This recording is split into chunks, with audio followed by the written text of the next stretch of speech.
Ginoo ko gali. Sorry. Masig na lang ko na. Dodri lang na lang. Last na lang sa may ritual. Buhi ako. Nagali ang first nga note. Buhi ako. Kag naluwas. Nato ng Diyos batok sa kaaway. Siya ang nagahari, matinalapon siya. Sa ngalan ni Jesus kita magaog. Nalilising kita, singgit na. Buhi ako, kag naluwas. Tungod si Kristo na banhaw. Buhi siya, naluwas ako. Sa ngalan ni Jesus. Buhi ako. Buhi ako.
Welcome, everybody. Welcome to 10 a.m. Hiligaynon service.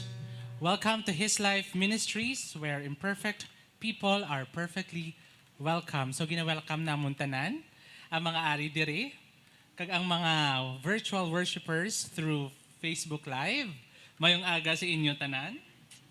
So our vision is to glorify God and make disciples through many sites, yet one church family. So, amon ginapangabay si Ma'am Lenny to lead us in prayer. So, makatindog kita tanan. Hello. Makatindog kita tanan sa pagpangamuyo sa Ginoo. Amay nga balaan, salamat Ginoo God, sini Ginoo nga aga, salamat Ginoo Lord sa imo katutom, sa imo nga grasya o God nga ginhatag nimo Ginoo God sini nga aga. Nga sa diin Ginoo Lord nga makasimba kami, makadayaw kami Ginoo God sa imo ngalan. Lord, as we worship you O God in spirit and in truth. And Father God, thank you Lord God nga sini nga aga Lord. Salamat Ginoo God sang hangin Ginoo nga naklo namon Lord God sini nga aga. Salamat Ginoo Lord sang init Lord nga sa diin Ginoo makahatag bulig man Ginoo God sa amon. And Father, thank you God for everything Lord God that you have done Lord upon our life O God. And even Ginoo Lord God sini nga as we worship you Lord God, Lord, we allow you to the Holy Spirit Lord God to be with us Ginoo God sini Ginoo nga aga. And Father, we give you praise and glory, O God, and adoration. We belongs to you, Lord. In the mighty name of our Lord Jesus Christ, we pray. Amen and amen. Amen. Hallelujah. Salamat, Ma'am Lenny, sa sina nga pangamuyo. Excited na bala kita nga magdayaw sa aton Ginoo? Hallelujah. Excited na bala ka mo magkanta? Hallelujah. So our theme for this month is bounce back. No? Damo kita ginaagyan sa kabuhi. Pero ang hambal sa Biblia, no? Sa Biblia, ang hambal diri sa Hulubaton, no? Chapter 24 verse 16, kay bisan makapito pa malaglag ang matarong nga tawo, makabangon man siya gihapon. Pero kung ang malaot ang malaglag, hindi na siya makabangon pa. So, glory no to our Lord Jesus Christ. Kay tungod sa iya makabangon kita liwat. Amen. Ginhimo niya kita matarong, no, paagi sa aton pagtuo sa iya. Kag miski malaglag pa kita ikapito nga beses or sobra pa dira, makabangon kita. Kay tungod ang Ginoo upod ta. Amen. So wala ko kabalo kung ano ang inyo nga ginabatsyag. Pero isa lang ang tuyo sang Ginoo sa aton, mag-bounce back kita. Kapin pa ko nalaglag kita. Amen. So, because ang aton nga pagtuo buhi, makadayaw kita sa Ginoo, kag makapadayon. Hallelujah, amen? Abi palakpakan tang Ginoo. Hallelujah, magakanta kita. Magkanta hallelujah. Hallelujah. Tunga sa mga kaaway. Magkanta hallelujah. Pagtuot ta iwagayway. Hallelujah. Magkanta hallelujah. Armas ta ang pag-amba. Magkanta hallelujah. Langit at pangapinta. Magkanta ta sa tumasang bagyo. Pabaskugon ko, tingog nga nagadaguon. Sa kamatayon, may paglaom. Si Jesus madinalagon, uwi sa gihapon. Magkanta kaliwat. Magkanta hallelujah. Sa tumaas sa mga kaaway. Hallelujah. Magkanta hallelujah. Pagtuot ta iwagayway. Magkanta hallelujah. Armas ta ang pag-amba. Magkanta hallelujah. Langit at pangapinta. Magkanta ka. Magkanta ta sa tumasang bagyo. Babaskugon ko, tingog nga nagadaguom. Sa kamatayon, may paglaom. Sa Jesus madinalagon, Magkanta ta sa uwi tumasang bagyo. gihapon. Magkanta ta sa tumasang bagyo. Babaskugon ko, tingog nga nagadaguom. Sa kamatayon, may paglaom. Sa Jesus madinalagon, uwi sa gihapon. Magkanta hallelujah. Magkanta hallelujah. Sang bugos nga kasing-kasing. Hallelujah. Magkanta hallelujah. Pagkahalin ng kadulog. Magkanta hallelujah. Iskan may pagkatingala. Isan may pagkatingala. Hallelujah. Magkanta hallelujah. Kaadok na dula. Magkanta ta. Magkanta ta sa tumaksang bagyo. Babaskugon ko, tingog na nagadagugon. Sa kamatayon, may paglaom. Si Jesus madinalagon. Magkanta ta. Hapon, magkanta ta sa tumaksang bagyo. Babaskugon ko, tingog na nagadagugon. Sa kamatayon, may paglaom. Si Jesus madinalagon. Uwi sa gihapon. Magpalakpak kita. Hallelujah.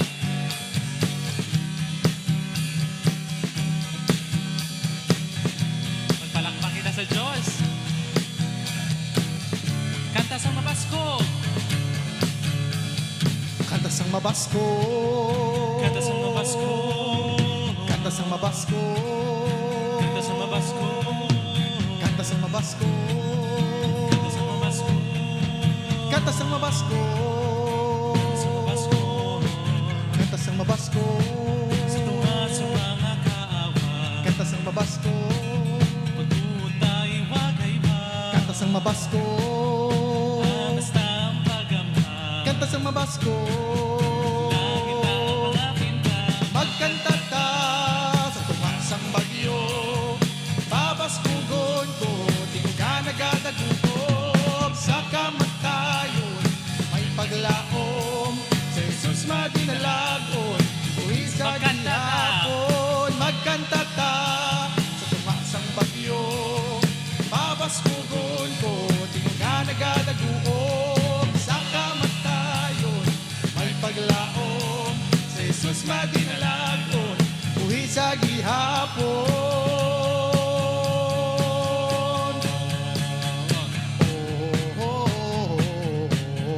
Hallelujah.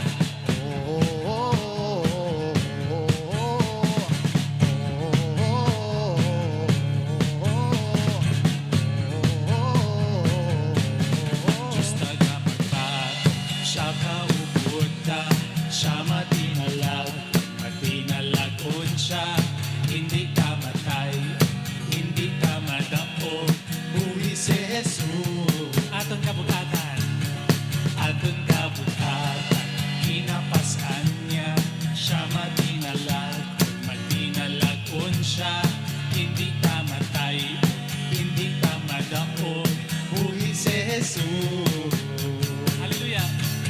Uwi Ako kag naluwas tungod si Kristo na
sa last nga hambahanon, aton nga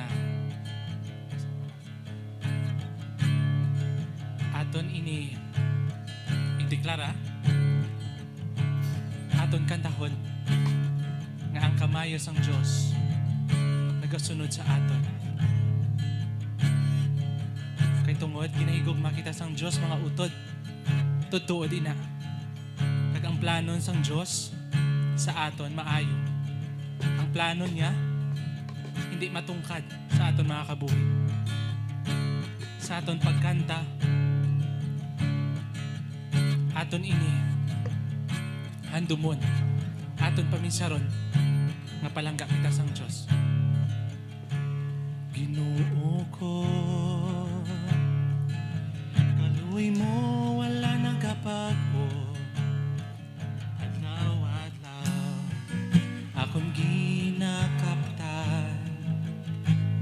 sugod sa akong pagbugtaw, astod sa pagtulog, himayaon ko ang kaayo sang Diyos. Ginoo ko, kaluoy mo wala nang kabago, adlaw-adlaw akong ginakaptan, sugod sa akong pagbugtaw, tupad sa pagtulog, himayaon ko ang kaayo sang Diyos. Sa kabuhi ko ikaw matutong, sa kabuhi ko ikaw ang maayo, ang ginhawa ko halin sa imo, himayaon ko ang kaayo sang Diyos. Ang tingog mo, Ang tingog mo nagahatag sa akong kalayo, sa kadulong ikaw ang dalangpan ko, ikaw ang may sa akon, ikaw ang abyan ko, himayaon ko ang kaayo sa Diyos. sa kabuhi ko, Sa kabuhi ko ikaw matutong, sa kabuhi ko ikaw ang maayo, ang ginhawa ko halin sa imo, himayaon ko ang kaayo sang Diyos.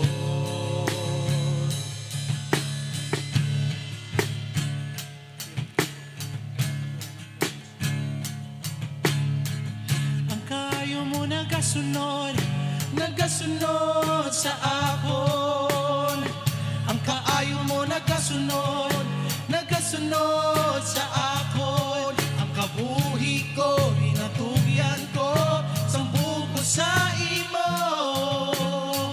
ang kaayo mo nagasunod, nagasunod sa akon, ang kaayo mo nagasunod, nagasunod sa akon, ang kaayo mo nagasunod, nagasunod sa akon, ang kabuhi ko hinatugyan ko, sambug ko sa imo, ang kaayo mo nagasunod, nagasunod sa akon. Sa kabuhi ko ikaw matutong, sa kabuhi ko ikaw ang maayo, ang ginhawa ko halin sa imo, himayaon ko ang kaayo sa Diyos. sa kabuhi ko, Sa kabuhi ko ikaw matutong, sa kabuhi ko ikaw ang maayo, ang ginhawa ko halin sa imo, himayaon ko ang kaayo sa Diyos, himayaon ko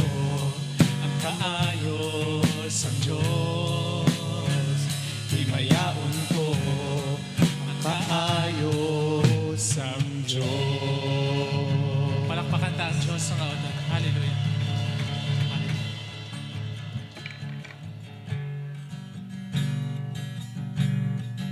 Hallelujah. Hallelujah, hallelujah. Amay namon sa langit, salamat Ginoo. Salamat sang imo kaayo, sang imo katutom, sang imo grasya sa amon kinabuhi. Salamat Ginoo sa pagtipon nimo sa amon diri subong nga lugar. Sa 10 o'clock a.m. hiligaynon service ang His Life Ministries. Lord, pakaayuha ang imong ngalan subong aga. Dayawon ka, dalayawon ka, kaginadayaw kaginamon subong. Salamat Lord. In Jesus' name we pray. Amen. Amen. Amen. Maayong aga sa tanan and ginaabi-abi ko kamo sa 10 a.m. Hiligaynon service ang His Life Ministries diri sa Santa Clara, Lote. And today, we are starting on a series, no? May ginaagyan ka bala subong, no? May dako ka nga problema. Na feeling mo daw hindi ka makasarang, kabugat kaayo, nagamasakit ka, may problema sa kwarta, may problema sa imo relasyon, sa imo families, no? Sa imo pamilya. Na feeling mo daw wala na pag-asa. Well, utod, ginahambalan ta ka subong. Ini nga series makabuligid sa imo. Ginatawag ta ini bounce back. No, bounce back. Turning your setbacks into comebacks, no? Mga kabalik gid ka. Kaya ang Ginoo naton is a God nga pag-asa, God of hope. So amo na nga makabalik gid kita. Kag aton nga main nga verse, nga bersikulo ginkuha naton sa Hulubaton chapter 24, 24, versikulo 16, no? Bisan kapila matumba ang matarong nga tawo, sa gihapon nagabangon siya. Pero ang kalalatan nagalaglag sang malaot, no? Kung ikaw ara ka sa Ginoo, hindi ka gid dapat pagkulbaan, hindi ka magkahadlok. Kay hindi agid ka pagpabayan. Ang Ginoo naton is ang Ginoo nga matutom, faithful, matulid, kag maayo gid kaayo nga Ginoo. He is so a good God, maayo nga amay. Gani hindi gid magpakulba. Nagsalig kayo ang imo pagtuo padakua pagid. And to start with, sa pagsugod, I would like to tell you a story, no? Ang aton nga subtopic is sa English na lang ha, kay kabudlay i-translate. Pasensya gid kamo kay daw na budlay ako mag-translate sa Ilonggo, redefining your failures. Ang butsingan song redefining your failures, maski napaslawan ka na sa mga desisyon nimo, sa mga nabuhat nimo sa in the past, sa nagligad, hindi magkabalaka. Kaya ang Ginoo naton will turn, himuon niya na ang mga kapaslawan sa kadalagan. Gapati ka mo, basta magpati lang.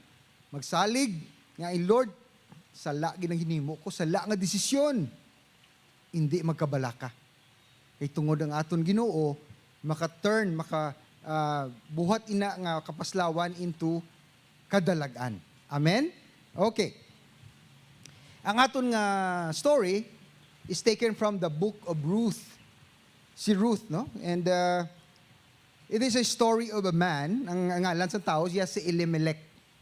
May asawa siya, nga si Naomi. Si Naomi.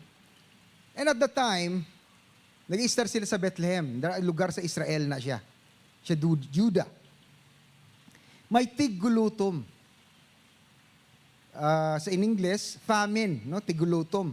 Wala pagkaon. And so, si Elimelech nagdesider sa pagbalhin, sa pagsaylos ang lugar.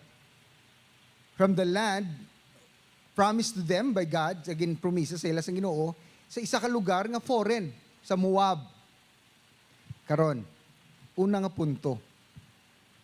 May ginbuhat bala kita sa aton kabuhi nga desisyon nga ginbase lang naton sa aton kaugalingon nga desisyon. Wala kita nag-inquire, wala kita nagpamangkot sa Ginoo, Lord, tama ba ini nga desisyon ko? Nga masaylo ko sang lugar? Kay may tigulutom diri sa amon. Ti masaylo ko anay didto. Yun pamangko ta bala? Or most of the time, sa tanan nga panahon, ang aton desisyon, yun base lang naton sa aton kaugalingon nga kakayahan. Amo ginang tao, no? Maski ako, there are times, mga beses, nga ang desisyon ko, ginbase ko sa akon lang gid nga nahibalaan. Wala ako namangkot kung tama bala ini. Now, if you are a man, a daughter, a son of, ikaw anak ka sang Ginoo, importante, di ba lang mga utod, nga when you make a decision, maski ano ka gamay, maski ano ka dako, pamangkutagin na ng Ginoo. Tutuod na. Pamangkutagin siya anay. Kay balo ka, magasabat bala sa imo.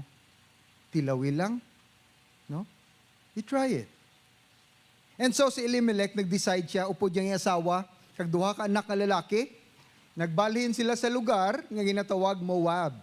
Isa ini ka pagano. Isa ka lugar nga wala nagapati sa matudtuod nga Dios, kundi sa mga Diyos-Diyos.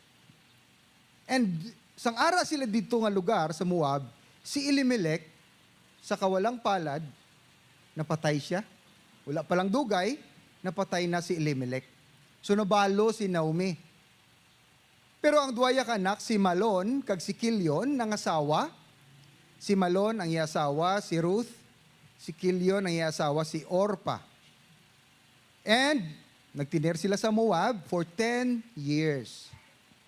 10 years. Kag ano man niya ang natabo, nga after 10 years, napatay man si Malon, kag si Kilyon. So, tatlo na karon kabalo. Si Naomi, si Ruth, kag si Orpa. Tatlo na ka ba? Balo. Kay balo bala ka mo nga sa lugar nga ina, kung ikaw isa ka babae, kag ikaw balo, wala gid chance nga makakita ka sang trabaho. Kaya ang babae at the time, nagasalig lang sa lalaki. No? Sa sinang lugar, sa inang time. So, anong hinimo nila? They also decided, si Naomi, nga magbalik naman sa lugar niya, sa Bethlehem, sa Israel. Ginambalan niya ang duwa niya ka umagad. Tama ang term ko, umagad is daughter-in-law, correct? So, inambalan niya ang duwa niya ka umagad, nga magbalik na kamo sa inyo lugar, sa inyo families. Kaya natungod nga napatay naman ang inyo bana, nga anak ko, ni Naomi. So, wala na sang wala na bala sang connection, no? Wala na obligation. So, ginahambalan niya, gin-advisean niya, hatagan niya sang kwan nga magbalik na lang. At first, hindi sila. But then, gin-convince gid sila ni Naomi. Wala naman gid. Naghambal pa gani siya nga makabata pa bala ko sa amo ko ni katigulang. Makabata pa ko nga sang lalaki liwat, kag mapangasawon niyo liwat. No? So, wala na. And then, si Orpa, naghambal nga, sige, ma-decide na ko, nga mabalik na lang ko sa ako niya family. Pero si Ruth, nangin matutom. Nagstay on siya kay Naomi. Okay, second point. It's about loyalty. Mga ko sa bulig ninyo kung ano ang loyalty sa Ilonggo, kung loyalty is pagkamatutom, I think. Ha? Ang pagkamatulid, no? Ha? Tampad gid ang pag-iya nga loyal gid siya sa kay Naomi. Inambal pa ganiya mo ni kanami nga passage, no? Kung mabasahan niyo ang Book of Ruth, amo ni pinakanami nga passage da. Your people will be my people. Your God will be ang imo nga katawhan, kabaranggayan, akon mangin kabarangay. Ang imo paryente, akon paryente. Kag ang imo Dios, amo man ang akon Dios. Kanami sang Ginoo. Si Ruth is a Moabite. Isa siya kapagano.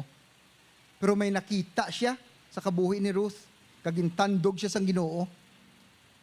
Nga gin-transfer, ginsaylo niya ang iya pagtuo sa mga Diyos-Diyos nga wala sang kabuhi, pakadto sa matudtuod nga Diyos.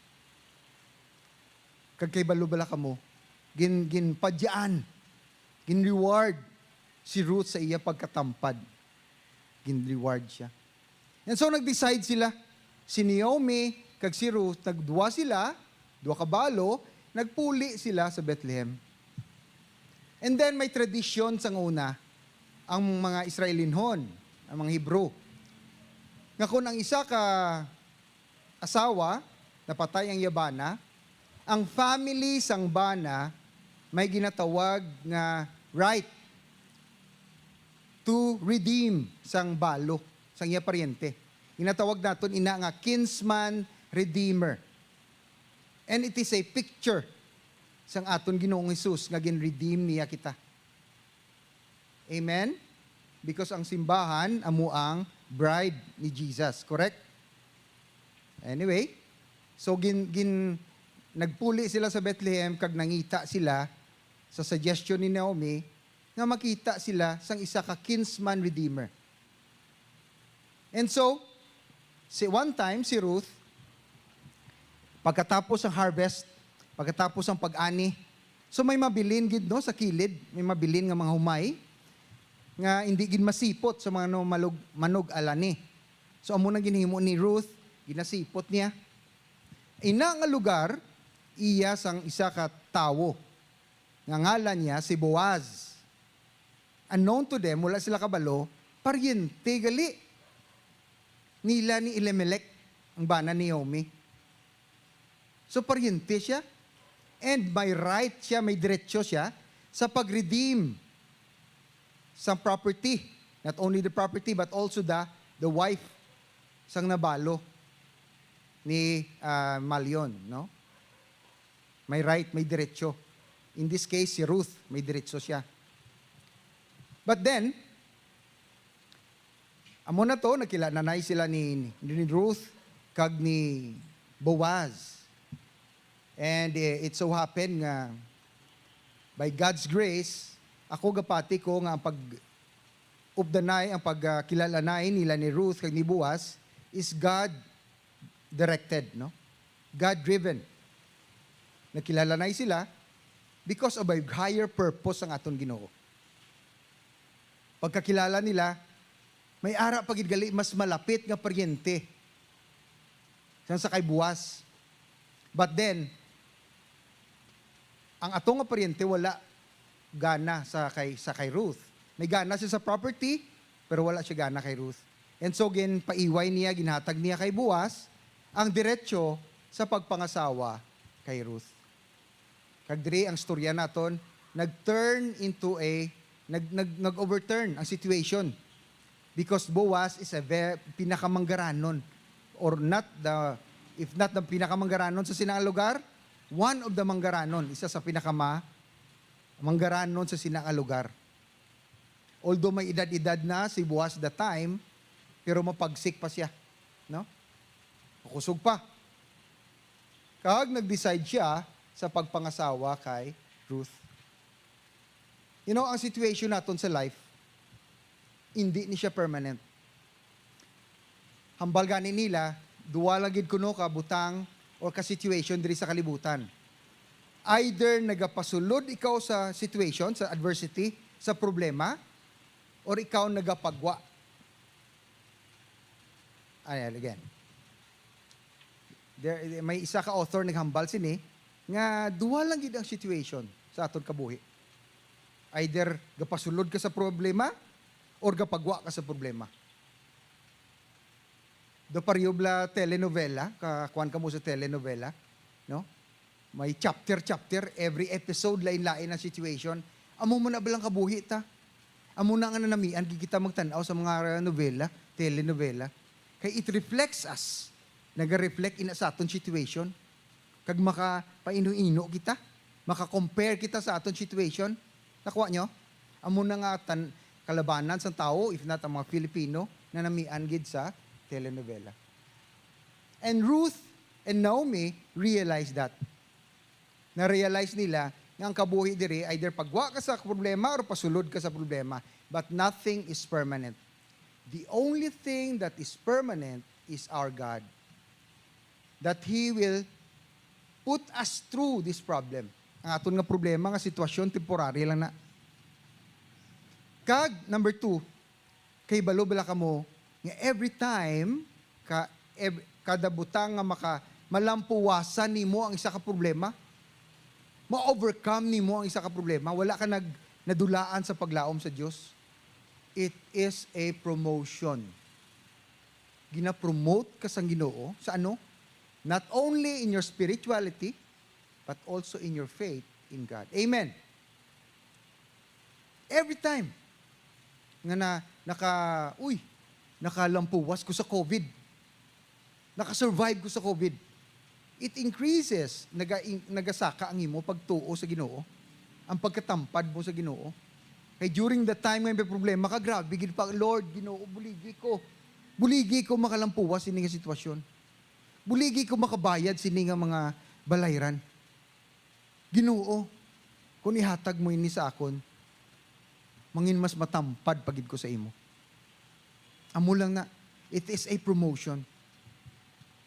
Kag hindi kita magkabalaka, kay in the end, hambal sang Bible, those who are, ang mga matulid kuno, ang mga tampad, may reward, may padya. Maybe not in this lifetime, but in the other. When we are in the presence of God, sa lain nga kabuhi, sa langit, may padya. Kita kag ina nga padya, wala pa naton ma-conceive, mahuna-huna, wala pa naton maintindihan ang kanami sa aton Ginoo. Amo na mga utod, gina-encourage sa gid kamo. Nga hindi kun whatever, maski ano kagamay problema niyo subong, no problem. Because our God is a good God. Kag hindi agid ka pagpabayan. He will never leave us nor forsake us. Kag, in closing, namian ko sang natabo kay Ruth. Ari ang natabo sa iya. Ginkuha tayo ini sa Ruth, the book of Ruth, Kapitulo 4, starting on versikulo 13. Gani gindala ni Boaz si Ruth pauli sa iya balay, nga mangin iya asawa. Ang Ginoo nagbendisyon sa iya, kag nagbusong siya, kag nagbata sing lalaki. Ang mga babayi sa Bethlehem nagsiling kay Naomi, dayawon ang Ginoo, ginhatagan niya ikaw sing apo nga lalaki, karon nga adlaw sa pag-atipan sa imo. Kabay nga ang bata manginbantog sa Israel. Verse 15, ang imo umagad nga babayi, nagahigugma sa imo. Kagang iya nahimo para sa imo, labaw pa sang sa pito ka mga anak nga lalaki. Kag karon ginatagan niya ikaw sing apo nga lalaki, nga magahatag sa imo sing bag-o nga kabuhi, kag magasagud sa imo kung tigulang kana. So ginkuha ni Naomi ang bata, ginkugos, kag igin atipan niya. Ang natabo, ang kaingod ng mga kabaybainan nagingalan sa bata kay Obed. So ang bata ni Boaz kag ni Ruth, ngalan niya si Obed. Kag si Obed, amo ang tatay ni Jesse. Kag si Jesse, amo ang tatay ni King David. The greatest king Israel has ever produced. In fact, si King David is so great. Grabe kanami kay King David. Nga ang title, one of the title of Jesus is the son, anak ni David. Grabe no? Sino ang kuan nga ang title ni Jesus? Isa sa mga title niya, anak ni David, son of David. It is a great honor and privilege nga ginhatag lang kay King David. Kag instrumento ina si Boaz, si Obed, si Jesse. Amen? Amen. Magtindog ta, mga dita. Amay namon sa langit, salamat gid Ginoo. Sang imo katutom, sang imo kaayo, sang imo grasya sa amon kabuhi. Ginoo, padayuna ang imo ginahimo sa amon kasing-kasing, Lord. Pagahumuka ang amon tagipusoon, sa imo kaayo sa amon kabuhi. nga maski ano kabugat sang amon ginabatyag subong, ano kadako sang problema, ano kabudlay sa pagpangabuhi diri sa kalibutan. Pero kay balogid kami nga ikaw ang labing maayo nga Dios. Kung sa in English pa, hambal sang Ginoo naton, come to me all you who are heavy laden and have burdens, for my yoke is easy and my burden is light. Salamat gid Lord sa imo pulong sini nga aga. Salamat sa mga tawo nga ari diri, even Lord those who are listening sa Facebook Live. Kay ikaw nagagamove, nagagiho sa ila kabuhi kag hindi mo sila pagpabayaan. Sa ngalan ni Jesus, Amen. Makanta kita anay isa ka song bago kita magbendisyon. Ginoo ko, kaluoy mo wala nagkabago.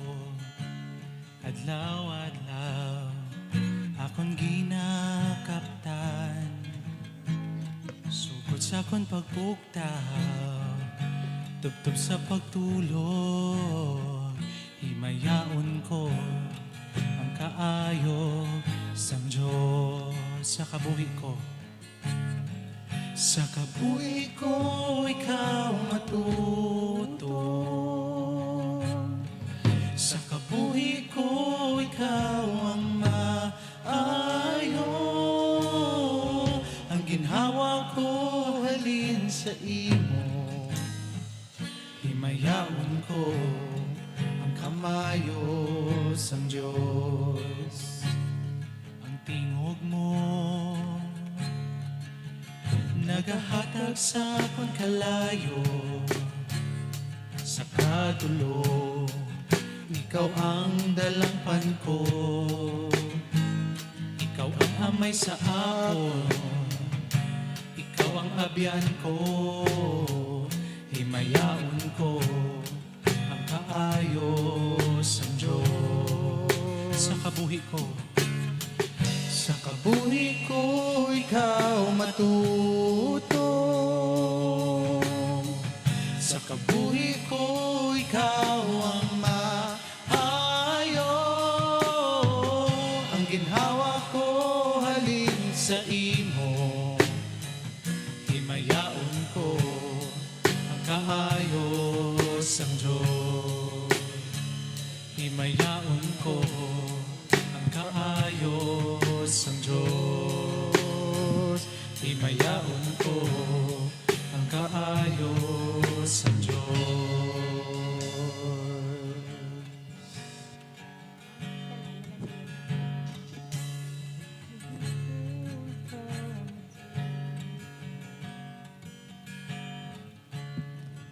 Sige, may nga galit sa liwat. Ari naman kita sa pagdala naman sa aton mga halad kag ikapulo sa aton Ginoo. Excited bala kamo sa pag nga kita makahatag naman? Kabalo kamo nga ang paghatag parte ina sang aton pagsimba sa Ginoo. Kag kung love ta si Lord, mahatag kita sa iya. Basahon ko ang pulong sang Ginoo nga aton pamalandungan sini nga tion, ini makita sa unang Timoteo 6:18 kag 19. Tudloi sila sa paghimo sing maayo nga magmanggaranon sila sa maayo nga mga buhat. Magmaalwan kag handa sa pagkigbahin sang ila pagkabutang sa iban nga mga tawo. 19. Sa sini nga paagi magatipon sila para sa ila mga kaugalingon sing manggad nga malig-on nga sadsaran sa palaabuton. Kag dayon maangkon nila ang kabuhi nga amo ang matuod-tuod nga kabuhi. Mga muyo kita, o Diyos amay namon nga langit no, nagapasalamat kami Ginoo, sini nga aga nga makahatag naman kami liwat sa imo. Salamat sa imo pagpakamaayo sa amon tagsa-tagsa nga kabuhi. Salamat sa imo katuto mga nagapadayon Ginoo kag wala gid sang pagkulang sa amon.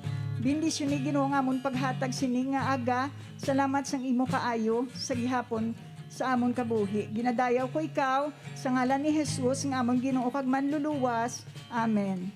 Kung ready na kita sa paghatag, pwede na kamo makatindog kag ari ang aton nga basket.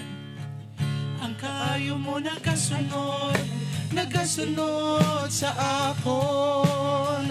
Ang kaayo mo nagasunod, nagasunod sa akon. Ang kabuhi ko, ginatugyan ko, sambugo sa imo. Ang kaayo mo nagasunod, nagasunod sa akon. Okay, sige. May ara sa buong may birthday, sini nga bulan? Si nanay. Oo, sige, wala. Dari si